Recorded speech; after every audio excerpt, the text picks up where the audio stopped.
Welcome to Rocket Ship, the home of epic React Native content. I'm Simon Grimm, creator of Galaxy's Dev, and today's guest is Zach Taylor, a software engineer currently living in Japan, so we can remember already Zach in Japan. But Zach is also doing YouTube, he's heavily into Pokemon, and he also started selling on eBay at age 10. So welcome to the podcast, Zach. Thank you for having me. It's a funny coincidence. I already told Zach this up front, how I found him. Almost like Bilbo found the ring. I was just looking on YouTube for React Native and found a short from Zach from his channel Web Dev Japan, which had probably just a couple of hundred views, but it was about React Native, and I liked Zach's voice. And Zach has an interesting story that we will get into today. He also apparently did React Native, otherwise I probably wouldn't have found him. So that's the reason why Zach is here with us today. By the way, I think you just said you're a big Pokemon fan, and we're gonna get into that. I actually bought like 2 weeks ago one of these retro consoles, like on Alibaba. You get them for like $40, and they're shipped to you like in 7 days. They come from China to Germany. It's insane. And I like did a bit of tweaking. I got like the SD card. Actually, I bought new SD cards, which was more expensive than the actual device. But I now started playing Pokemon Fire Red again. Nice. And it feels so good. Like all the new games, yeah, Clash of Clans is cool and stuff, but nothing beats like the good old Game Boy games. I agree. Yeah. It's really that feeling of going back there, but I have a problem with Misty right now. I picked like Charizard, and now I have problems with Misty in the second gym. But that's a different story. So you are Zach. You live in Japan, but that was probably not always the case. So could you tell us the story of how you actually became Zach in Japan? Because previously you've been Zach in the United States, I guess. Yeah. I was born and raised in the United States, and when I was a college student, I started studying the Japanese language, and then that led me to doing a short study abroad program in Osaka, Japan, just during the summertime. And at that time, I decided, okay, I'm definitely coming back. Like when I graduate from university, I'm definitely going to come back. And I didn't have a plan. Like I thought maybe I'd stay for a year or two, but here I am. It's been a little over 7 years now, and I'm still here in Japan. Oh, that's awesome. Yeah. Apparently, I've never been to Japan. I had friends being there, and I saw the videos from PewDiePie, but nothing beyond that. Yeah. So you studied, what did you study? Actually, I studied economics in school, and I never used it. Yeah, I actually, after I graduated with my economics degree, I was teaching guitar lessons for my job and kind of supplementing my income by selling Pokemon cards on eBay. I think you said somewhere you started actually at age 10? Yeah, like my dad really wanted me to get into technology. So yeah, I mean, we had a desktop computer back when I was in first grade, and at that time it wasn't so common. Like I was, out of all of my friends, I was the only one who had just like unlimited access to a desktop computer. And yeah, my dad just got me started on all that at an early age. Unfortunately, I didn't get into the actual like coding and stuff until just a couple of years ago. So you've been a guitar teacher in the United States then for the whole time until you left, or did you do anything else? Pretty much. I mean, I did a bunch of random jobs like delivering sandwiches and stuff like that, but the main thing I did for quite a few years was teaching guitar lessons. And also selling Pokemon cards. Yeah, those were the two main things. So I think you still have, is it Japan Direct? Okay, that is probably that came up afterwards, right? I think before you probably just sold on eBay. Yeah, it was primarily eBay, and then I made the Shopify store, japandirect.org. Is there money to be made in like selling Pokemon? I have no idea how this business works. Could you like explain this briefly? There is, I mean, there's the vintage cards. So of course, from my end, I've had a lot of these cards since I was in elementary school, and then sometime, I mean, basically my whole life I've been adding to my collection. So it's like, as the years go by, people lose interest and they just sell off their whole collection to me. And I did that over, a couple of decades. And then something crazy happened, like right around the same time the pandemic started and the prices of everything started going up. Like some of these old Pokemon cards just went up like 1,000% in value. It was just crazy. Bitcoin. Yeah, so you kind of had to be in at the beginning, just like the cryptocurrencies.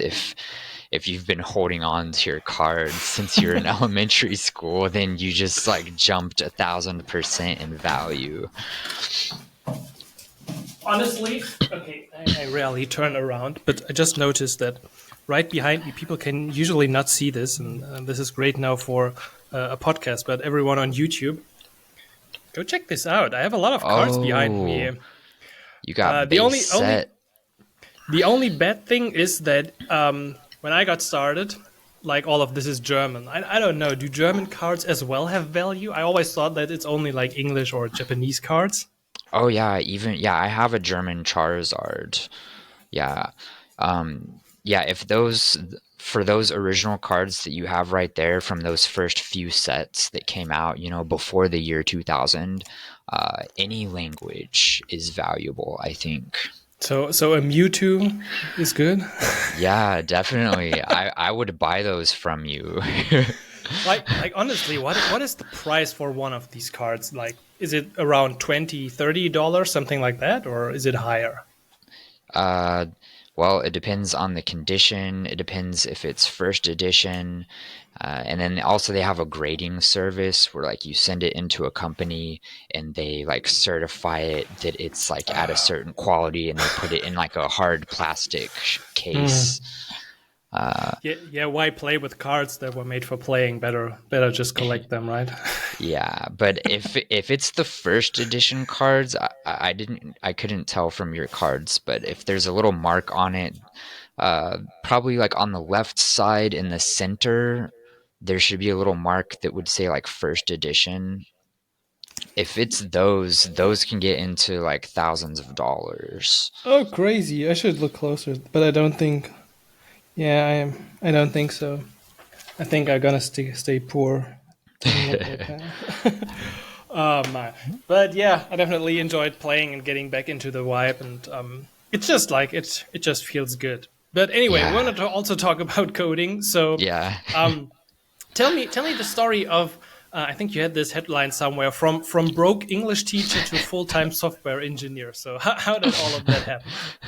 Yeah, well, yeah, from broke English teacher to still kind of broke software engineer. But I mean, at least there's potential to move way up. Definitely, Yeah. there's always a step up as a developer. Yeah. Well, I mean, people from, English speaking countries, the easiest way to get over here to Japan is by teaching English. That's what most people do. I mean, even if you have like IT skills or something, if you don't have the Japanese language skills to go with it, yeah, most people have to start out as an English teacher, and then, a couple of years, 2 or 3 years later, maybe you can get out of the English teaching. But my problem was I didn't have those skills. I mean, I could teach guitar lessons, but that's not much different from teaching English, in terms Right. of like career growth and salary and that kind of stuff. So you started out then in Japan as an English teacher in just a regular school or in like a language school? Elementary schools at first, and it was a great experience. Yeah, it's really fun to do for it, maybe a year or 2, 3 years max, but it's not really meant as a career. And unfortunately, some people kind of get stuck over here and it kind of turns into like a forced career, which is kind of the direction I was heading in.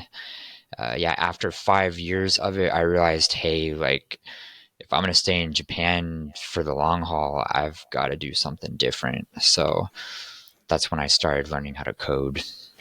Is the payment that bad for an elementary school teacher? I mean, I don't know. Like, the cost of living is low. So it's like when I tell people my salaries throughout my life in Japan, they kind of freak out a little bit. Like, especially if you convert it into US dollars, because the yen is so weak right now. But Hmm. yeah, I mean, it was like, if you think about it, maybe like 2,000 US dollars a month, roughly.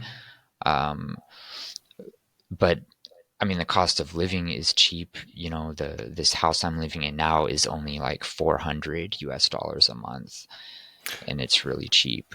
I mean, I guess it depends on like if you're very close in a big city or somewhere around it. That makes a big difference too. But yeah, I mean, especially if you're in the big city and your rent's higher, it's just really hard to save up any money on that Hmm. teacher's salary. Like, it's enough to get by and have fun for a little while, but if you're thinking about being here long term, you gotta do something else. That's kind of sad, actually, because like my dad was his whole life an elementary school teacher here in Germany, and that's totally fine. Like that's a cool job. Like if you're a teacher in Germany, that's a cool job, and you usually stay there. I mean, you maybe switch schools or something, but usually you have a pretty good life because those people are important, right? So you got to Yeah, pay them right. that's how it should be. Yeah. And well, I mean, my end, I mean, for these English teachers over here in Asia, it's the technical term is assistant language teacher. They call them ALTs. So you're not considered like a full teacher. Hmm, So you don't get all the benefits and like bonuses that the normal Japanese teachers would get. I see. So all of that moved you towards thinking about a different career. How did you then get into software engineering? Yeah, it was a couple of my friends back in the USA, uh, are software engineers, and well, one of them, I mean, they both got master's degrees in computer science, but one of them did like a major change. Like his undergrad was in some liberal arts, like communications, and he didn't know anything about computers, didn't have any math skills, and he just jumped into a master's degree in computer science. Well, of course, well, actually, he had to spend a year at the community college doing math classes and stuff. But yeah, both of those guys were like trying to convince me. I think before I even moved to Japan, they're like, "Hey, you should get into computer science." Why did you never consider it? um, why did I not consider it? Yeah, I mean, you could have pursued the career earlier already. Yeah, I think it was just like, I don't know, when you hear the word software engineer, like that word engineering is scary. Like, I was thinking of advanced mathematics and all this crazy computer science stuff, and I was just like, no, that's not for me. I can't do it. I mean, I'm a guitar teacher and selling Pokemon cards. I can't be an engineer. Honestly, playing guitar and learning something new is a lot harder for me than doing programming. Yeah, well, I realized I was wrong later when I actually tried it out. I realized, hey, I can do this, and it's fun. Right. So like what was the first point of contact with programming, and where did you get started? Because I imagine that it's from the outside like an unbelievable vast field of things you could explore. Yeah, yeah, definitely. Well, I think the first really like the seed that got planted in my head is when I went back to visit the USA. I went to work with that one friend, the one who did the major change from liberal arts to CS. I went to work with him. Of course, like he asked his boss in advance, and he was working in a really small startup, and I just sat there all day with him. Like I was studying like Japanese language and stuff at an empty desk, and then like him and his coworkers were coding all day. And that's when I was like, man, this job looks really cool and it's like really chill and he's making a lot of money. So that's when I really kind of started thinking about it. But yeah, then when I went back to Japan, and I was kind of at like a rough point in my life, like financially, and I was getting divorced and just had all these problems. I was thinking about just moving back to the USA and starting over. And then, that same friend, he was like, hey, why don't you try out free code camp? He's like, just go on there and try out some lessons, build this little cat photo app, see if you enjoy it and could see yourself doing it as a job. And I did. And yeah, I spent hours that first day just going through all that HTML and CSS stuff, and I loved it. Yeah, it's so unbelievable hard to imagine how it must be to get started with HTML and CSS in like 2024. Yeah. I mean, there are great resources on the like plus side. As you said, Yeah. Free Code Camp is definitely. And if you go to YouTube, you have to know what you look for, right? There is Yeah. a lot of free stuff, but it's hard to probably find the right structure and like getting started with the right thing. Definitely. It was hard. It was intimidating. And then, like you said, like I'm sitting there learning HTML and CSS, and I felt like I felt like just like miles, just light years away from actually getting a job. Like it's hard to continue on when you have all those feelings like that. Right. And I think somewhere you said you had a little adventure with Shopify. Was that also in the beginning of your learning career? Yeah, definitely. Yeah, because I'd been doing the eBay stuff and I'd always had that in my mind. Like, I want to start my own store, like, not rely on the eBay platform. Hmm. And actually, what got me into that is I actually joined kind of like a boot camp, like a self-paced boot camp. It's called Freemote. Hmm. And I saw an advertisement for it because they focus on Shopify development. And so that was like, okay, and they focus on freelancing, like they want you to like start getting freelance jobs as quickly as possible. So I was like, okay, well, that's going in this web development direction that I'm going, and I always wanted to have my own online store, so it kind of like fit perfectly with what I was doing. So how did it play out? Yeah, definitely. Well, I think one thing that I did a little differently is most of the people in that program, Freemote, they build these like practice stores. Like they're Hmm. building Shopify stores, but it's just like for practice. Like it never goes live and nobody can ever really see it. So I was like, okay, well, I actually want to build a real store. So instead of doing those like fake practice stores, I actually built my real store and bought the domain name and like started selling Pokemon cards and stuff on it. That's a lot more exciting, isn't it? Yeah, yeah, it's really fun. I mean, I'm not making a bunch of money on it, but I mean, I'm at least paying for all the fees that I'm not losing money. Yeah, just like exploring how this stuff works and how things play together is invaluable usually, especially when you're getting started. Yeah, yeah. But from what I can hear, you didn't stick to Shopify, right?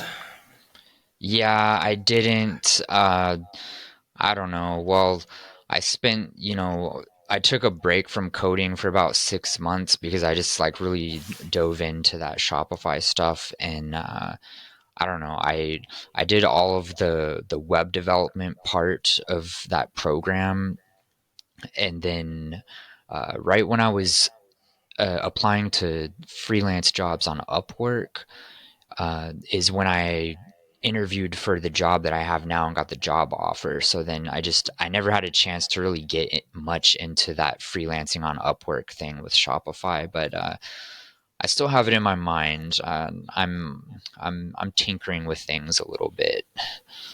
So how did you like get that job? What are you said you had probably learned to code for half a year at that point, and then you already. I mean, it's exciting that you already felt confident enough to apply for a software engineering job.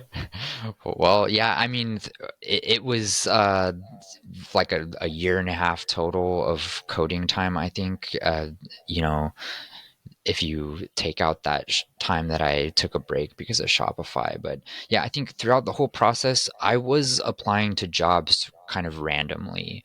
Um, from way back before I even really knew anything, I figured it can't hurt. Like, nobody called me back though, but uh, until I got this one. But yeah, the job that I have now, they were the first company to actually like contact me with an interview, and then they offered me the job. But yeah, I got it through a Twitter post.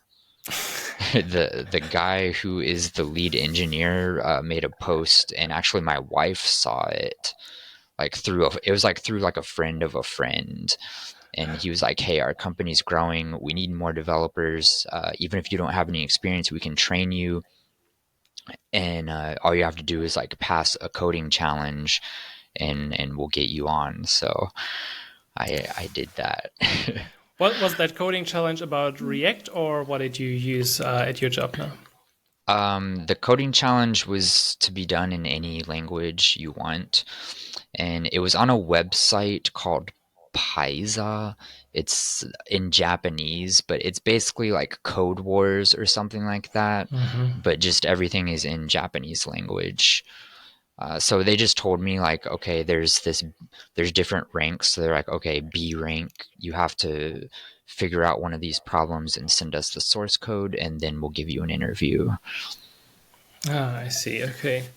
But so I assume also at Free Code Camp, you also, I think they teach React pretty early.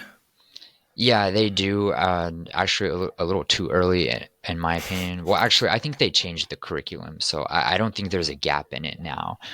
Um, but yeah, the old free code camp curriculum was teaching React before they even taught you about like DOM manipulation or like any advanced web development.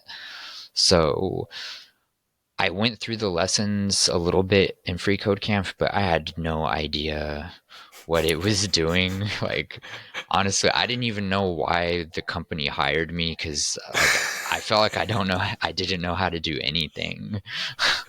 I mean, it's still good to see an example like you that it's possible like this. It's like the entry barrier isn't always that high. Yeah. Yeah. Well, especially in Japan, I think they have their issue with their declining population and aging population, and their tech industry is really hurting for workers right now. Hmm. Yeah, my good friend who's like the developer of Galaxies is also working in Japan, and I hear things from him as well. Also, I think Japanese companies kind of like to work with Japanese people and don't like to hire a lot of people from other countries. Is that still the case? Uh, Generally, yeah. I mean, there's the language barrier, the cultural barrier, um, but that's changing in tech companies. A lot of bigger tech companies, well, actually, just a lot of tech companies have their whole development team in English now. Hmm. So they're starting to like move towards that trend because there actually aren't enough Japanese developers to fill the roles. So if you go to websites of some more like forward thinking tech companies over here and you look at the pictures of their development team, it's like a whole mix of people and actually very few Japanese people in some of them. So it's kind of moving towards that. I mean, it makes sense definitely, and I sometimes laugh when I see the code from people from, I don't know, it doesn't matter. It could be South America, but also happening from Germany, where they use like actually the language of the country in the code, like German names for variables or Spanish names. Is it the same in Japan? Like, do you use the Japanese signs for coding, or do you stick to English in the code? No, no, no, no. We use English. That would be weird. I have seen a lot of things. I mean, Yeah, they but make comments in Japanese, but that's oh, about that's it. fine. Yeah. That's fine.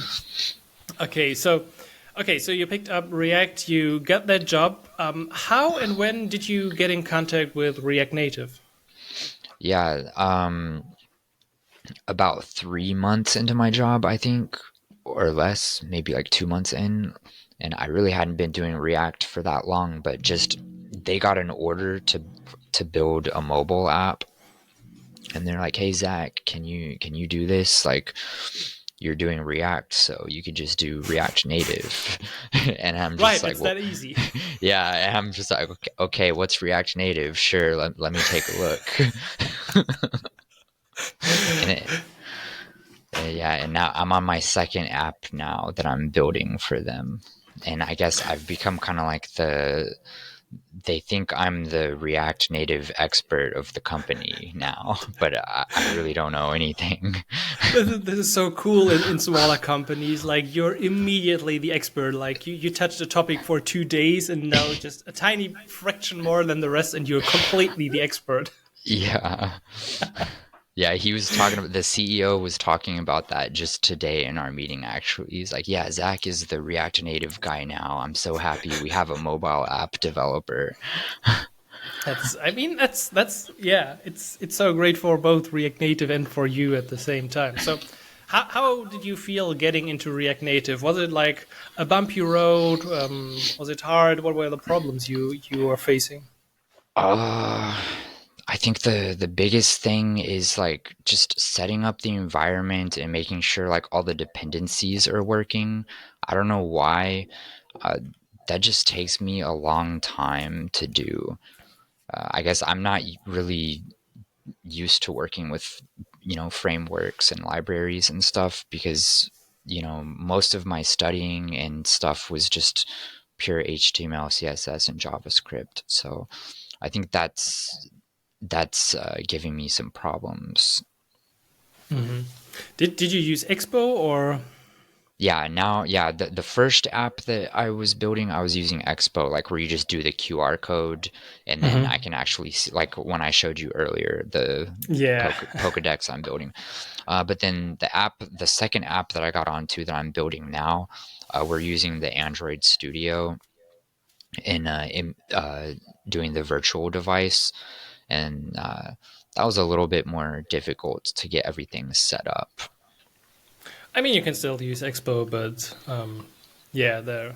In general, it is a problem. I think if you use anything beside Expo, it's kind of complicated, especially if you like have some basic general understanding of web dev, and then you get into the mobile world. It's like there are many. I don't know. Have you released one of these apps yet? Have you gone through like the whole chain of things you have to do? No, I mean the lead engineer kind of takes over like after I build all the screens and connect all the buttons and do the navigation and everything, then he builds out the back end and takes care of like shipping it and everything. Okay, yeah, makes sense. Yeah. So, how long have you been working with React Native then now? Uh, let's see. It's been like 4 months, I guess. Okay. Yeah, So, maybe 3 months. so you have some, let's say, initial skills and knowledge about it. And in how far does like understanding React Native make you more confident at your developer skills? Well, yeah, it definitely does make me feel well, especially since I'm like the go-to React Native guy now at my company. I guess it gave me like a place. Like I feel like I have a place in the company, um, because everyone else is like really heavy into like back end and they're doing like Java. back end, and some of them do what they call SES, like System Engineering as a Service, I think is the acronym. But it's like yeah, some of my coworkers, they get sent out to other companies like on contract to Hmm. do work. And I mean, but for me, it's like I can't do that. I can't do the back end stuff. That's next on my studying goals, is just getting the whole full stack thing. But yeah, I think React Native really just gave me a place in my company, and that's why I want to study more so I can actually live up to the expectations that the CEO has for me. Yeah, I mean, there are tons of great resources on YouTube, and it was funny. I sent you the email, and you replied, "I think you have a new Galaxies customer." So Yeah. that totally wasn't my intention, but yeah, we do have a lot of courses on that on Galaxies, because I think it's not that hard to build a mobile app. Yeah, there are some things you need to figure out, but once you got this power, just like you've shown me the Pokédex application on your phone, this is still the thing after like 10, 15 years that I enjoy the most, that I can just build stuff and have it on my phone. I don't know. Do you also get this feeling of I made this? This is cool. Yeah, I love that. I love that. I don't know why it's so different from a website. I mean, you have your shop as well, but I assume you have different feelings about Japan Direct than you have like about the Pokédex in your pocket. Yeah, I mean, it's a little different because like Japan Direct, my shop is just built on Shopify, so it's kind of more like just drag and drop. It's not like I don't feel like I built that by myself. Yeah, yeah, Shopify. Yeah, you're right. I used it a few times. It's interesting, but I think I also never got beyond like the drag and drop and connecting stuff. So, um, would you recommend React Native for other people starting out as well? What is your first impression now after 4 months? Oh, definitely. Yeah, I mean, I've looked up tutorials on, I mean, I've been interested in mobile app development from the beginning, but I actually didn't know about React Native. So if you think about doing like native app development for Android or for iOS, it just seems really intimidating, as a new developer.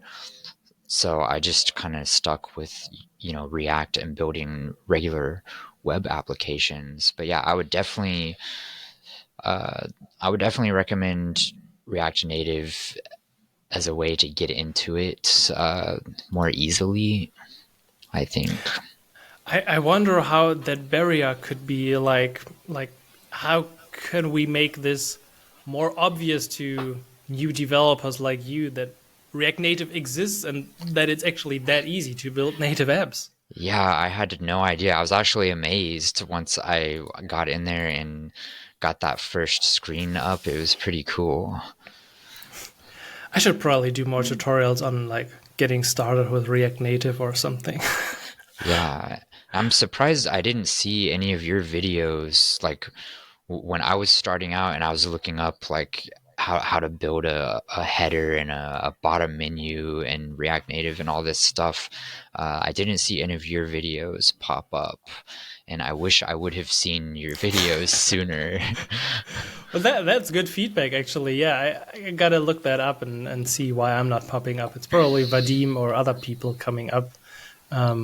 But yeah, Yeah, I don't know who it was. Actually, one thing I was doing is I started only searching for the newest videos because I watched a few older tutorials on React Native and I couldn't get like all the dependencies to match up. I spent hours like messing with like the JSON lock files or whatever, and just it never worked out. So I was like, okay, I'm only going to do the newest tutorials that I can find. yeah. Yeah, it's definitely the SDKs and the versions and the constant change. It's challenging to say the least. But I Yeah. think maybe we're going to see React Native 1 this year, version 1, and I don't know if at some point we're going to consolidate things and agree on some basics. I don't know. I at least hope, for, especially for people starting out. So, um, did you try to get a job after you got the first one? So I wanted to initially ask you about the remote dev job market, but you said you pretty early got that one job. Did you still continue looking for other jobs or trying to apply somewhere? Yeah, I occasionally apply. The whole strategy that I've had through my whole experience in applying for jobs is just very focused. Like I don't do the just click the quick apply or whatever on LinkedIn, and I see some people where they say they sent 500 applications or something crazy. I don't do that. Just maybe once every couple, I don't know, 2 or 3 weeks, if I see one that really fits what I'm doing and the company looks really cool, then I apply to that one. But yeah, right now I don't know. Like I said, I feel like I finally got my place in this company now, and I feel like I'm like just getting started. So I'm not really applying to jobs now. You could have taken, as you said, like after doing free mode, you could have gone the freelance route, but now you Mm. ended up in a company. Do you feel like that is the better place for a like for a software engineer as a beginner right now, or do you think as a freelancer you would have a better time? Uh, it could go either way. I think it depends on your personality because I really hate interviews. I really hate filling Like this out one? not like this one. Like for the job interviews and filling out the job applications. I really don't like the whole process. And what I realized when I made my Upwork account and I started applying to these freelance jobs is if I'm going to be a freelancer, like every little project is like you have to it's like applying to a job and filling out an application. So it's like every day you've got to be filling out applications and applying to those little jobs every day. And I realized that's just not for me. I don't want to be doing it. Understandable, yeah. I felt like I had a job in the beginning and I was really happy that I had like a few years of experience with a team because I learned so many things from the other experienced people around me. But now I'm like self-employed for the last 7, 8, whatever years now, and there's nobody telling me that my code sucks. Like everyone's just like following my code on YouTube, which is honestly a bit scary to me sometimes because like I'm not the senior or whatever. Um, Nobody's giving you a review, and that happens when you're a freelancer as well, I guess, because yeah, as you Yeah. said, you're gonna do like different projects, but those people won't give you feedback on your code usually, right? Yeah, definitely. Yeah, they don't know. I'm doing a little bit of freelancing just directly from people that I reached out to in my local area. And yeah, usually they don't know anything about the technology. So yeah, I mean, you're not going to get any feedback from them. Yeah, as long as you can build them an app that runs on their phone, they're gonna be happy, probably. Yeah, if it works, they're happy. Right. They don't care how it works. Exactly. Yeah, you could also use any kind of technology. That's also good to note. People usually don't care about what technology you use if you use Remix or Angular or whatever web framework your website is built in. If it works for them, then it works. Yeah, and I didn't even use anything like the first freelance project that I did right around the same time I got my full-time job.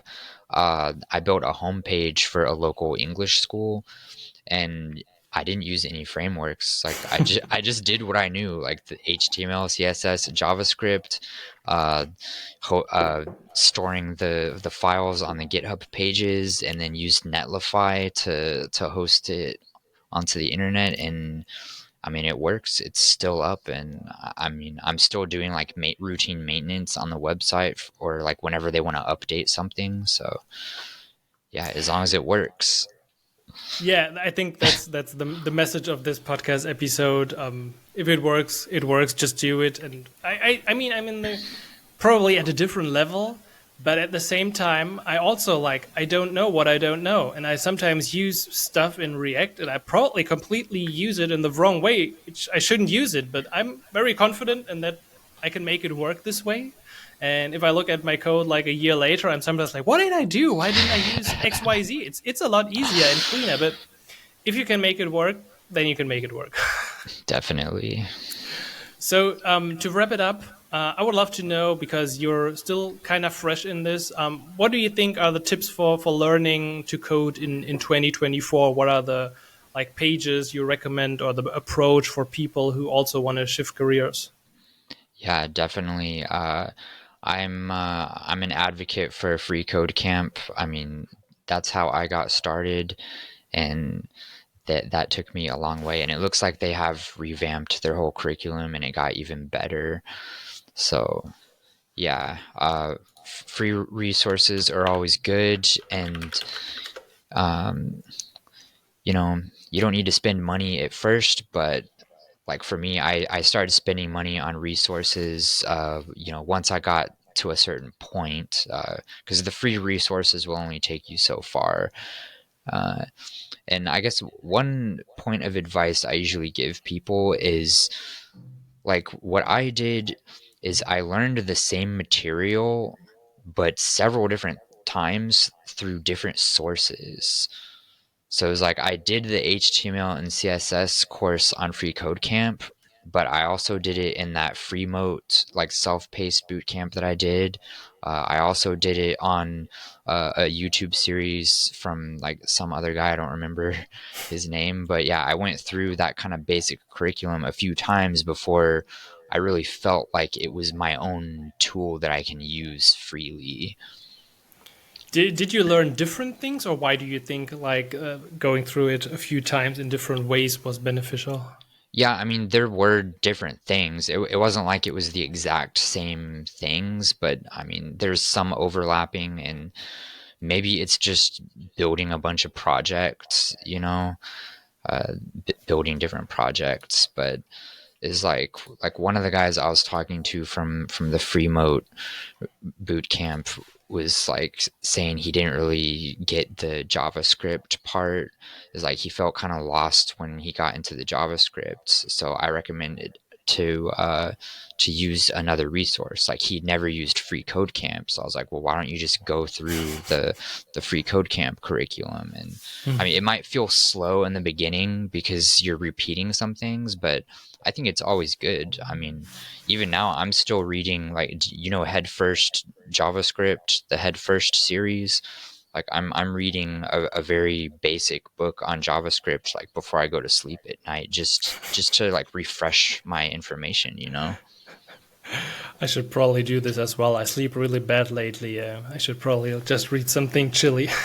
Yeah. I learned that when I was studying the Japanese language is if you can't sleep at night, just pop open that textbook and you'll be out in about 20 minutes. Oh, great advice. Thank you so much. Yeah. So for everyone interested, go check out WebDev Japan on YouTube. By the way, your YouTube plans are more videos planned. What are the plans for this channel? Because honestly, I think you have two main videos and then a bunch of shorts, but I really like your editing on these videos. I don't know if you did it yourself. It's really Yeah, I good. did. I could hire you as an editor for my videos, actually. But Oh is there yeah. more planned? Oh yeah, definitely more planned. I love editing videos. I hate making thumbnails, so I outsource that to someone. But yeah, the video editing I do myself, and yeah, I'm definitely planning on making more full-length videos, but it's really easy to make shorts, I just film it on my Hmm. phone and just basically upload it and it's done. So when I get more Yeah. time, I'll make full-length videos. Yeah, I'm looking for your React Native review or something like how you got into it and how you became the expert at your company video. Yeah, I'm gonna get into that. I think the next video I have planned is my first week of software engineering. Like my first week as a software engineer. So I'm just gonna like recap everything that I did in that first week. Yeah, that's cool. I think these videos usually do really well on YouTube, especially if you can do like a bit of B-roll and do it like in a vlog style of way where you like go into the building like Casey Neistat and open the door and I don't know, something like that. Yeah, I've got to clean up my desk though. It's a mess and my screen setup is just horrible. But anyway, as we said, just get started with the tools you have, do the best you can, and I think your channel will definitely grow. So everyone, I'm going to put this in the notes, Web Dev Japan, and also if you want to work with Zach, you can find him at, I think, zach-japan.com. That should be your mainly your portfolio site. I don't know why it's giving Yeah. me a bit of like 90s vibes, but like I don't know what to say. But it's anyway, it's good. And also my browser is like messing up, but it's cool. You have some marquee text there running in. I like that you bring that back. You should also have a guest book. I really like guest books from the Oh past. yeah, that would yeah, guest books. That's also a good exercise to like connect you with a database and write stuff. But anyway, many ideas here. Thank you so much, Zach, for joining. I hope you gonna increase your knowledge as a software engineer, and you can like not climb the corporate ladder. I'm not a big fan of that, but just become a better software engineer over time and get even better paying jobs in the future. Yeah, well, thanks for having me. I enjoyed it, and I'm gonna get back to work on that Pokedex app. Right, do that, and I will get back to my retro console and play some Pokemon and check out if I got anything of value here with my Pokemon cards. So, Awesome. thank you, Zach, for taking the time, and catch you again in the future. All right, thank you. Bye. Goodbye.